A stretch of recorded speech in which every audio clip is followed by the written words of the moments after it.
देखो, कल अपन है वो आकृति विज्ञान को एक टेस्ट कर लियो। आज दूसरा पार्ट है। जब इन पहला क्वेश्चन है कि छोटी पर्वतीय झीलों को विशेषता उन्हें जो सड़क बेसिन के पृष्ठ भूभाग के पथरीले पदार्थों के पीछे बनती है, इसे क्या कहा जाता है? तो इसे टोरन कहते हैं। अगला क्वेश्चन है कि लोएस, स्पीट, आउटपोस्ट, प्लेन और प्राकृतिक तटबंधन क्यों बनेड़ाई? तो लोएस है ना जो को पवन निर्मित स्थल रूप है, पहले का माने दूसरो जैसी। फिर स्पीड है ना वो समुद्र तटीय स्थल रूप है, चौथो जैसी। फिर आउटवॉश प्लेन है ना वो हिमानियों है। और प्राकृतिक तटबंध है ना जो को है जलीय स्थल रूप, ये हो गया। अगला है उत्कात स्थलाकृति निर्मित होती है, बर्फ का उत्पान, सुनामी, तूफानी वर्षा, ज्वार भी उत्कात स्थलाकृति यानी तूफानी वर्षा होती है।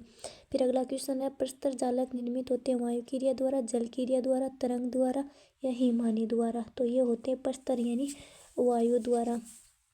ये स्कर्स होते हैं एक टुंड्रा जनजाति है या हिमानीकृत भूआकृति है, ये एक शुष्क वनस्पति का प्रकार या उष्णकटिबंधीय वनों में पाए जाने वाला एक पशु है।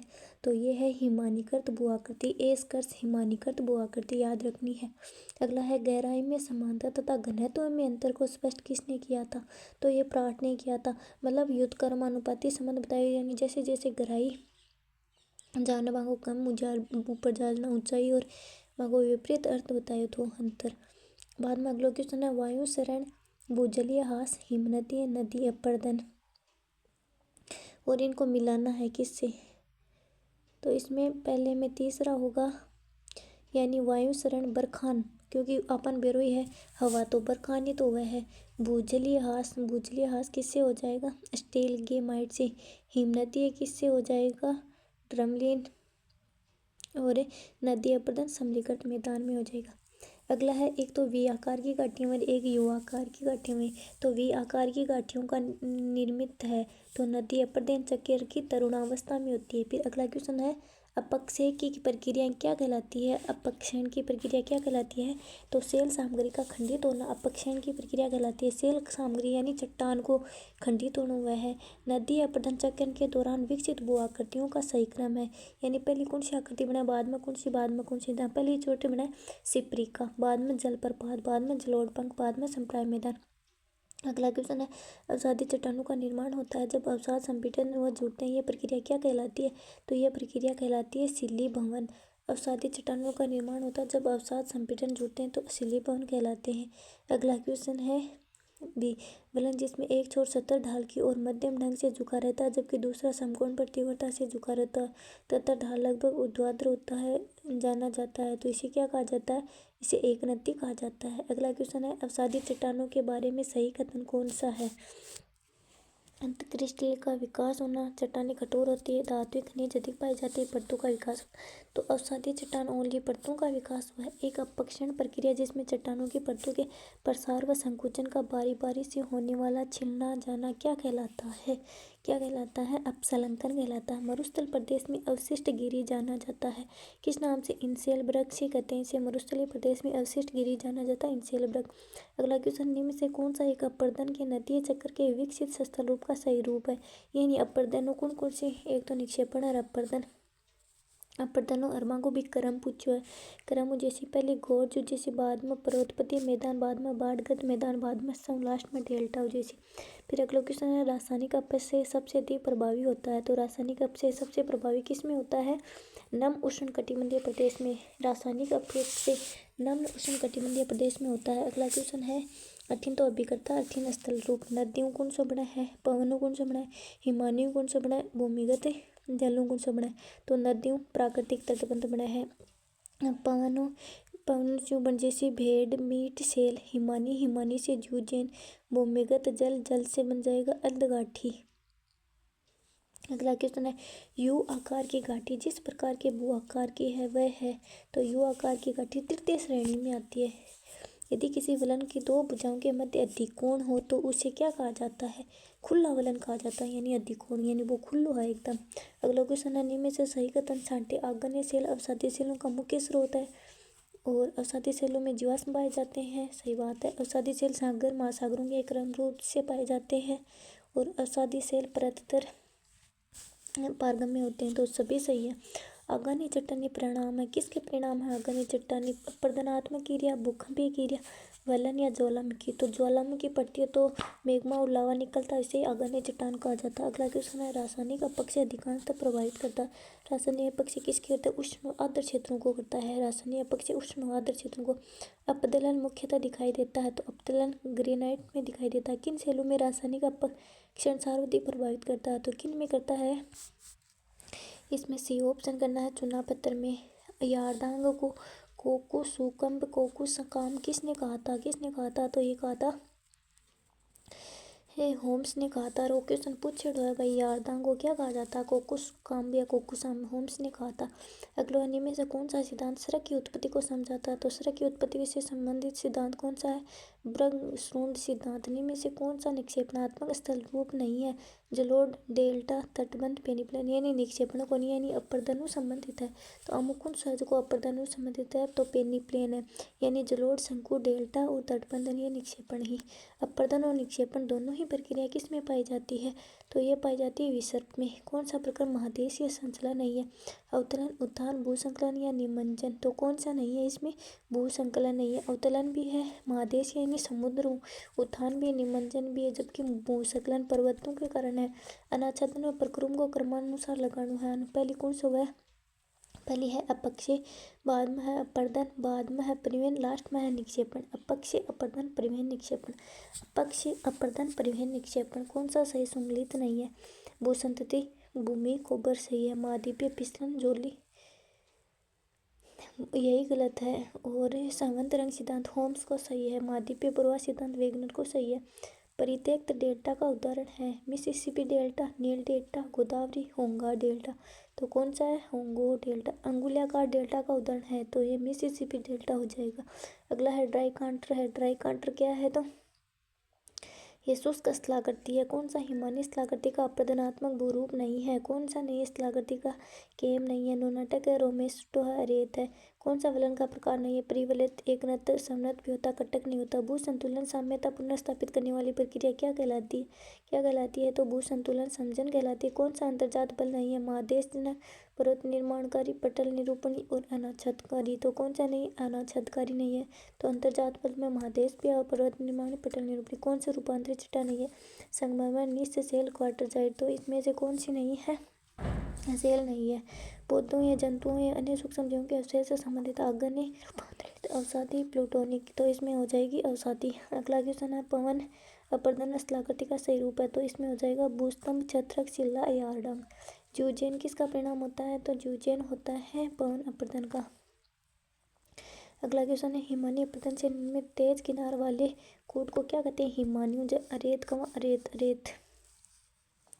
आधातल में धनात्मक परिवर्तन होता है, तो धनात्मक समुद्र तल ऊपर ऊट संरचना, धनात्मक उसी ऊंचाई व स्थलाकृति स्तंभों के मध्य विपरीत संबंध प्राट ने बताया था। विपरीत संबंध प्राट ने बताया था। इनमें पाटहोल स्थलाकृति संबंधित किससे होती है? तो नदी अपरदन से होती है। पाटहोल नदी अपरदन से। आइसोस्टेटिक शब्द का प्रयोग सर्वप्रथम 1889 में डट्टन ने दिया था। आइसोस्टेटिक डट्टन ने दिया था।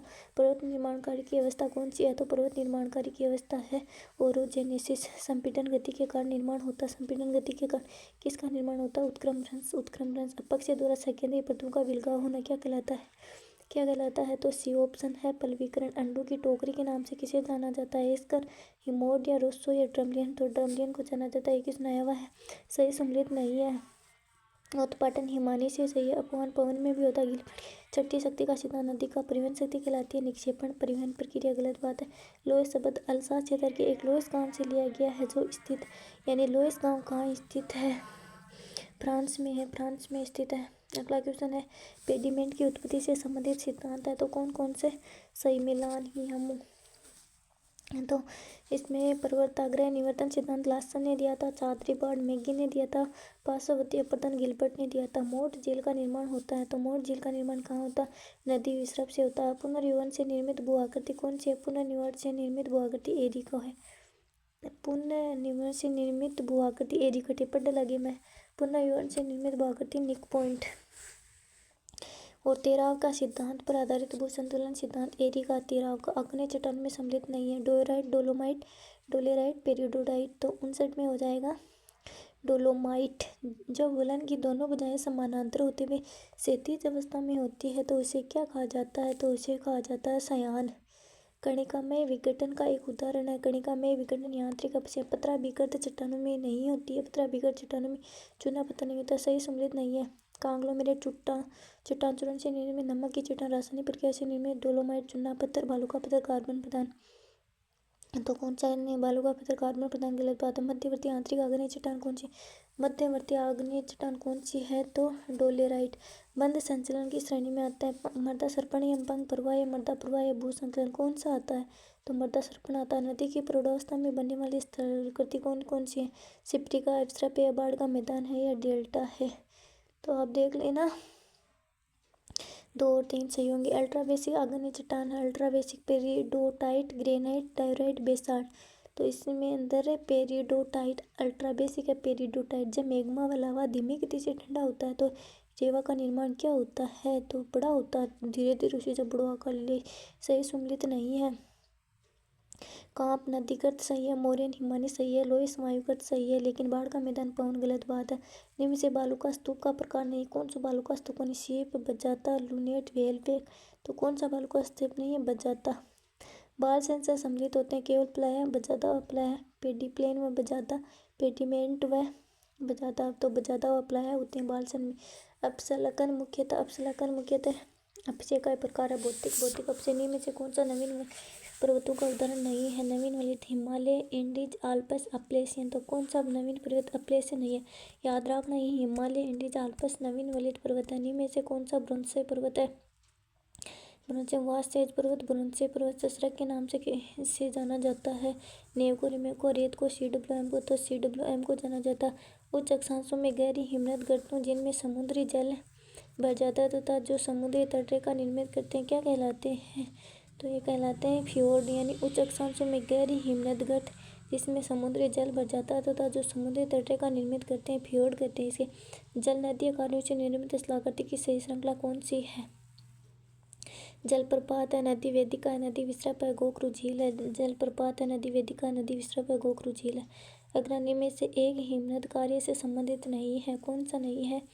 तो टोन फियार्ड, पेटनास्टर है। प्लाया नहीं है। वायु द्वारा वहित रेत की आपसी संघर्षण की क्रिया को क्या कहते हैं? मतलब वायु के द्वारा आपस में घर्षण होने बिना आपा के कवा है तो बिना आपा कवा सन्निघर्षण। निम्न स्थल रूपों में से कौन सा पवन द्वारा विकसित नहीं है? जूजेन, अरेत, यार्डांग, सेल्ब्रेग। तो ये क्वेश्चन आप बताना कौन सा नहीं है। निम्न में से कौन सा सही सम्मिलित नहीं है? तो नदी, प्राकृतिक तटबंध, पवन, टोम्बोली, हिमनद स्रक, पवन सीप। तो पवन सीप तो होता ही है, आपको पता ही है। और हिमनद को स्रक भी होता है। नदी से प्राकृतिक, पवन से टोम्बोबली नहीं होता। टोम्बोबली हिमानी से होता है शायद। इनमें से कौन सा एक पटल विरूपणी बल या संचलन है? तो पटल विरूपणी बल या संचलन कौन सा है? महाद्वीपीय निर्माणकारी बल और पर्वत निर्माणकारी बल। महाद्वीपीय और पर्वत निर्माणकारी बल। भू संतुलन के संदर्भ में किसने कहा कि परिवर्तित गहराई के साथ घनत्व समान रहता है?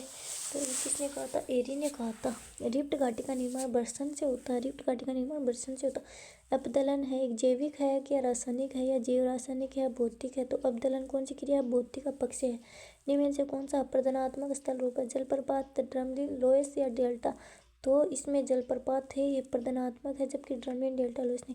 किसने परिवर्तित घनत्व के स्तंभ पर आधारित समस्थिति की अवधारणा को प्रतिपादित किया था? तो किसने किया था? एरी ने किया था परिवर्तित घनत्व के स्तंभ। एरी ने नहीं किया था। एरी, प्राट, हिप्पोड या बोबी? केवल प्राट ने किया था। अगला है परिहिमानी दर से भूमि उत्पन्न होता है। संपीडनात्मक बल से, अनाच्छादन से, पटल विरूपण से, तनाव बल से। अनाच्छादन से होता है। ज्यूगेन बनते हैं। ज्यूगेन कब बनते हैं? मुलायम तथा कठोर चट्टानों की क्षैतिज परतों के बीच पवन अपकर्षण के द्वारा। गुम्फित नदी की विशेषता है। गुम्फित नदी किसकी विशेषता है? तो ये नदी के निचले भाग के प्रवाह की विशेषता है। मेंटल जिन सेलों से निर्मित होती है? Android, halide, gypsum, peridotite. तो इसमें हो जाएगा पेरिडोटाइट। नदी घाटी के गहरा होने में सहायक है। अपघर्षण, जलीय दाब, सन्निकर्षण, गति का छेदन। तो इसके माने है अपघर्षण भी है, जलीय दाब भी है और गति का छेदन भी। कौन सा सही सम्मिलित नहीं है? जलोढ़ नदी, हिमोड, हिमानी, वातगर्त वायु, एस्कर वायु। तो बताओ आप, एस्कर वायु से होता है क्या? मुझे तो नहीं लगता, हिमानी से लगता है। इनमें से कौन सा पर्वतीय संचलन का परिणाम नहीं है? वलन, बर्षण, संवलन, निमज्जन। कौन सा पर्वतीय संचलन का परिणाम नहीं है? तो इसमें निमज्जन नहीं है। पर्वतीय संचलन, निमज्जन क्या होता है, महादेश जनक से होता है, जबकि वलन संलयन घर्षण होता है। कीचड़ प्रवाह या मृदा प्रवाह किसके प्रकार है, भू संचलन, मंद संचलन, तीव्र संचलन, अवदान। तो तीव्र संचलन के गोखरू झील का निर्माण किस अवस्था में होता है, यह बताओ। गोखरू झील का निर्माण कौन सी अवस्था में हुआ है, तो गोखरू प्रौढ़ावस्था में होता है। एरी की मुख्य संकल्पना कौन सी है, एरी की मुख्य संकल्पना कौन सी है, बताओ। यानी समान घनत्व के साथ गहराई में परिवर्तन होता है। एरी में तो घनत्व तो समान ही हुआ है, लेकिन गहराई में परिवर्तन। बाल सन संबंधित है, शुष्क स्थलाकृति से संबंधित है। घाटी के नींव में से किस भाग में नदी के गुम्फित जलमार्ग से होकर प्रवाहित होने की संभावनाएं है, तो यह गिरिपथ क्षेत्र में, जहाँ तलछट के विशाल टुकड़ों के निक्षेपित होने की संभावना है। कौन सा सम्मिलित नहीं है, जलीय तटबंध, हिमानी होरन, तटीय रेतिका काष्ठ भूस्तंभ। गलत है। अनुदैर्ध्य स्तूप सेब के नाम से जाना, सेब की आकृति अर्धचंद्राकार होती है, तो बताओ ये कौन सा सही है, तो इसमें ए तो सही है, अनुदैर्ध्य स्तूप, लेकिन सेब की आकृति अर्धचंद्राकार नहीं होती, बरखान की आकृति होती है अर्धचंद्राकार। अगला क्वेश्चन सही सम्मिलित नहीं है। छाड़न झील किसे कहते हैं, हिमानी अपरदन से, और ड्रमलिन हिमानी निक्षेपण से, छत्रकशिला पवन अपरदन से, सिरपिका नदी अपरदन से। छाड़न झील हिमानी अपरदन गलत है। न तो प्रारंभ का कोई लक्षण है, नहीं अंत का कोई आशा। जेम्स हटन का कथन प्रकट करता है, क्या प्रकट करता है, तो ये करता है एक रूपतावाद का। हटन को नाम जाना जा, एक रूपतावाद याद रखना। ढाल प्रतिस्थापन सिद्धांत पर पैसे प्रतिस्थापन, पैसे फेंक दो जब वाल्टर फेंको जैसे, वाल्टर फेंको जैसे। मोर्फोमेट्रिक मानचित्र भू आकृतियों की लंबाई, चौड़ाई तथा परिमाण को प्रदर्शित करते हैं। हिम सोपान की तली में निर्मित होता है। हिम सोपान की तली में क्या निर्मित होता है, पेटरनोस्ट झील होता है। हिमगोत मैदान, आउटवॉश प्लेन की उत्पत्ति होती है, तो इसमें हिमोड निक्षेप और जलोढ़ निक्षेप दोनों से होती है। पुनर्यौवन की निर्मित स्थलाकृतियाँ, पुनर्यौवन में कौन कौन सी स्थलाकृतियों का निर्माण हुआ है, अंतःकथित विश्रापनिक पॉइंट, उत्थित संप्राय मैदान, नदी वेदिका, तो सबका ही होता है। यूराल, ब्लैक फॉरेस्ट व वास्चेज पर्वत की उत्पत्ति हुई थी। हर्सियन में, कैलिडोनियन में, अल्पाइन में या चर्नियन में, तो किस में हुई थी, हर्सियन में हुई थी। Ural, Black Forest, Vosges. हईसमक जाला का निर्माण होता है, तो हईसमक जाला का निर्माण होता पवन क्रिया द्वारा। हिमानी द्वारा निर्मित स्थलाकृति नहीं है। हिमानी केम, टोम्बलो, फ्रियाड, केटिल, केम, केटिल, फ्रियाड, टोम्बलो, तो टोम्बलो नहीं होती। हिमानी अपरदन से निर्मित स्थलाकृति युवाकार की तीक्ष्ण घटक, हिम सोपान, तो तीक्ष्ण घटक किसे होते हैं, हिमानी से होते हैं, क्या होते हैं, एस्कर हिमानी से नहीं होता, युवाकार की घाटी होती है, हिम सोपान होती है। अपरदन से निर्मित नहीं होता, एस्कर होता तो हिमानी से ही है। नदी की युवावस्था में निर्मित स्थलाकृति है, युवावस्था में निर्मित है जलप्रपात। अगला क्वेश्चन है, निम्नलिखित में से बालुका स्तूप का प्रकार नहीं है। लूनेट, बरखान, रेत, रेख या बालुका स्तूप, तो कौन सा नहीं है, रेत नहीं है। लूनेट भी होता है, बरखान भी होता है, रेख भी, तो सही कथन नहीं है। कौन सा सही कथन नहीं है, अग्निशिला की उत्पत्ति वर्तमान में ज्वालामुखी उद्गार से होती है, पर परतदार चट्टान में रेंगों का निर्माण नहीं होता। अवसादी चट्टानों के जीवाश्म पाए जाते हैं, अग्निशिला में कार्बनिक खनिज पाए जाते हैं, तो अग्न्य चट्टानों में कार्बनिक नहीं पाए जाते हैं, ये तो अवसादी में पाए जाते हैं। अगला क्वेश्चन, निम्न से कौन सा निक्षेपणात्मक स्थल रूप नहीं है, पेनीप्लेन, प्राकृतिक तटबंध, डेल्टा, बाढ़ का मैदान, तो पेनीप्लेन ये अपरदन ही है, डेल्टा का निर्माण नहीं करती। मिसिसिपी, गोदावरी, नील या ताप्ती, तो बताओ कौन सी नहीं करती, ताप्ती नदी नहीं करती डेल्टा का निर्माण। पवन का अपरदनात्मक बहुरूप नहीं है, कौन सा नहीं है, यार्डन, ड्रैगन, छत्रक और लोइस, लोइस। हिमानी द्वारा निर्मित अपरदनात्मक स्वरूप का सही समूह है, तो सही समूह कौन सा है, रेत है, होर है, रुस है, मुटान। ढाल पतन सिद्धांत दिया गया था, ढाल पतन सिद्धांत दिया गया था, डेविस ने दिया था। ढाल, डेविस, डेविस ढाल मूल्यांकन मॉडल का प्रतिपादन किया था, मूल्यांकन का प्रतिपादन किसने किया था, वुड ने किया था। प्रतिस्थापन आ जाएगा फेंक करनो, ढाल पतन आ जाएगा डेविस करनो, ढाल मूल्यांकन आ जाएगा वुड करनो। हेपोर्ड व बोवी के अनुसार क्षतिपूर्ति तल धरातल इस तरह से कितनी गहराई में पाया जाता है, तो 122 में 112 किलोमीटर। क्षतिपूर्ति तल को एक रेखा के रूप में न मानकर के एक समुची 10 मील मोटी परत की क्षतिपूर्ति मंडल किसने कहा था, 10 मील की जोलिन ने कहा था। कायांतरित चट्टानों का कौन सा समूह, कायांतरित चट्टानों का समूह है क्वार्टरजाइट, संगमरमर, स्पेडाइन, और सही सम्मिलित नहीं है। जलप्रपात दे रखे हैं, और एंजिल वेनेजुएला में, योसेमाइट यूएसए, सदरलैंड न्यूजीलैंड में, ब्राउनी प्रपात ऑस्ट्रेलिया में, तो ब्राउनी प्रपात ऑस्ट्रेलिया में नहीं है। अपेक्षित ऊंचाई के आधार पर ढाल विश्लेषण की विधि का प्रतिपादन किसने किया था, जी एच स्मिथ ने किया था सरर्रे की ढाल। एल सिकिंग ने नाम दिया था सरर्रे की ढाल को। एल सिकिंग ने क्या नाम दिया था बताओ? मालवी ढाल दिया था। औसत ढाल की कौन विधि प्रतिपादित की थी? औसत ढाल की कौन विधि प्रतिपादित की थी? इसी वेंटवर्थ ने की थी। अगला है कि निम्नलिखित पर विचार की एक रूपतावाद की संज्ञा वर्तमान भूत के गुंजी है तो प्रारंभ का कोई लक्ष्य नहीं, अंत का कोई विषय। प्रिंसिपल जियोमॉर्फोलॉजी पुस्तक। जेम्स हटन से सही कथन कौन कौन से हैं? तो प्रिंसिपल ऑफ जियोमॉर्फोलॉजी पुस्तक होनी और सही ही। अगला क्वेश्चन है समोच्च रेखा क्रॉसिंग की प्रति मील औसत संख्या बट्टा 3361 गुना समोच्च रेखा अंतराल। उपयुक्त औसत ढाल निर्धारण सूत्र किसने दिया था? वेंटवर्थ ने दिया था। तो वीडियो अच्छा लगे तो लाइक शेयर सब्सक्राइब कर देना। थैंक